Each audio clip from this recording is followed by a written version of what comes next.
Ikan tongkol, ikan kayu, semua orang tahu makan kan. Tapi mesti ada satu rahsia orang pun tak tahu. Ikan kayu ataupun ikan tongkol ni kita boleh buang dia punya belakang tu untuk buang gatai. Macam mana nak buat?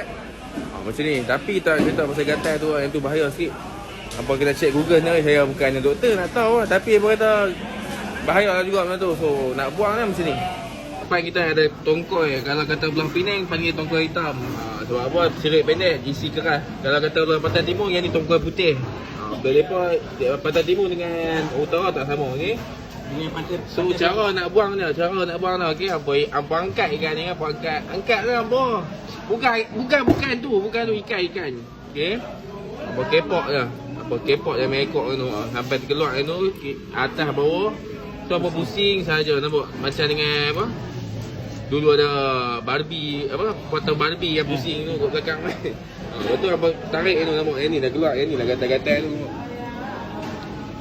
Ni lah gatal-gatal tu dah keluar. So cara dia macam tu je, senang saja. Habis tunjuk satu lagi, dia pun tak nampak. Ada satu lagi. Lagi satu nampak, sama orang nampak. Kepok yang atas, satu kepok yang bawah. Sampai bunyi perak-perak tu, atau apa pusing macam tu saja. Nampak senang saja. Tu dah pusing apa cabut lah keluar, nampak keluar ada ni sekali.